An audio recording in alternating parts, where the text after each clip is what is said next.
So if you have $20, you can make this too. Hey Foodie Fam, I'm Chantel, and I believe that healthy eating doesn't have to be boring, nor does it have to mean expensive. Let's make a dish perfect for the summer.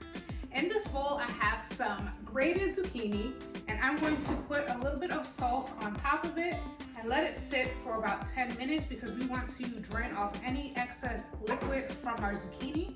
So I'm just gonna stir it together and we're gonna let it sit. And in the meantime, I have my pan preheating right now, and I'm going to drizzle in a little bit of olive oil,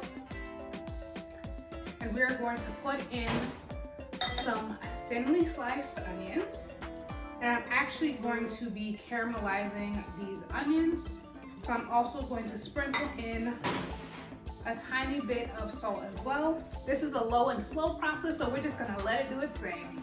If you're like me, summertime is that time of year where I really do not want to be in the kitchen for long because you know the kitchen gets hot really quickly, the sun is shining, I want to be outside, having fun, living my best life. So this is the type of recipe that takes maybe 40 minutes or less to cook.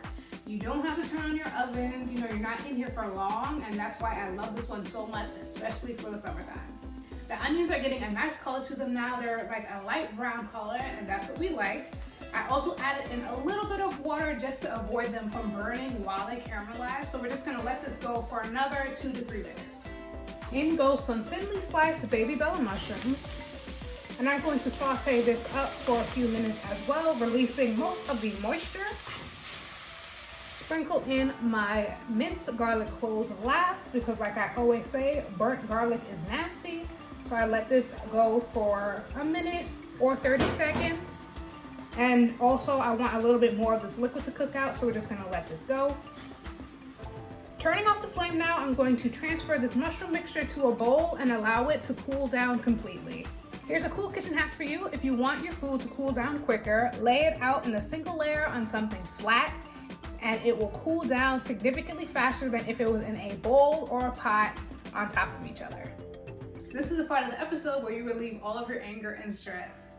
I'm just playing, but it could possibly help. So what we're gonna do is take our zucchini that we had sitting in the salt for about 10 minutes. We're just gonna take it and we're going to squeeze all of the liquid out of it, trying to get as much as possible out. We're going to transfer the squeezed zucchini to a different bowl. I personally love working with zucchini because they are very versatile and they yield a lot. So this particular recipe, I used 3 medium zucchinis and I got 5.5 cups of grated zucchini out of it. And you can use zucchini for desserts like zucchini muffin or zucchini bread. I sometimes like to cut it up and grill it and season it with some garlic and some oregano. Or you could grate it like this and put it into some fritters. There's a lot of possibilities with this squash. And they're also very cheap in price. Zucchini is all squeezed out now, and I have this little leftover zucchini water, if you will. I'm not going to throw this out just yet, so we're just going to leave it off on these sides. In this bowl, I have in some all-purpose flour, and then I'm gonna add in some nutritional yeast, some baking powder, as well as some seasonings. And in here I have some salt, white pepper, smoked paprika, onion powder, and garlic powder. And I'm just going to whisk this together. Then add in my mushroom onion mixture that we cooled down completely, and the shredded zucchini. We're going to fold this in and then see what our moisture level is looking like, because the zucchini has a lot of moisture in it, as does mushrooms, and we don't want our batter to be too runny. As you can see, our dough is on the drier side, so now I'm going to take that liquid that I put off to the side, and I'm going to gradually put maybe about a tablespoon at a time into this batter to make sure that it is nice and thick but not watery. And for those who may have the question, why didn't we just leave the liquid inside the zucchini? It would have been harder for us to gauge how much liquid we needed if we left it in. That's why we took it out. So I'm going to go with 1 tablespoon at first, or maybe 2, and fold that in and see how our dough is looking.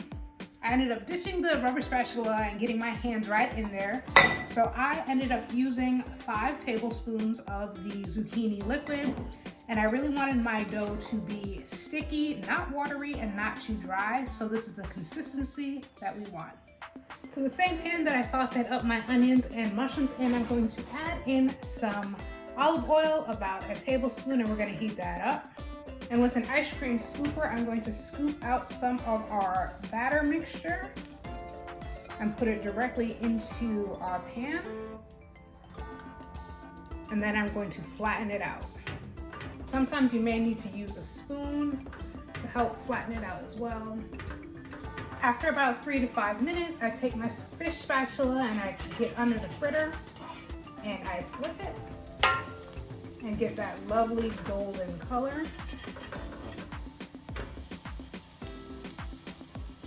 And we just keep on doing this until our batter is done. The zucchini mushroom fritters are nice and golden and finished, and I decided last minute that I want to make a sauce for it, so let's do that. So in a bowl here, I have some vegan mayonnaise, and I'm going to cut up a lemon, and we're going to add some lemon juice to it and squeeze that in. Then I'm going to add in some garlic powder and salt. And I'm also going to put in some lemon zest. We're going to whisk that all together. And this is the quickest lemon garlic aioli you will ever make. Then I'm just going to transfer it into a smaller bowl just so that it fits nicely into the little area that I made for it. Toss it right in.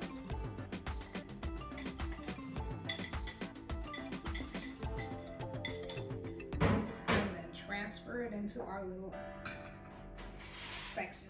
What I love about this recipe is that it is healthy, quick to make, and it's also cost effective.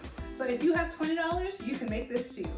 I hope you enjoyed this recipe. Don't forget to like, comment, and subscribe. And remember, healthy does not mean boring, nor does it mean expensive.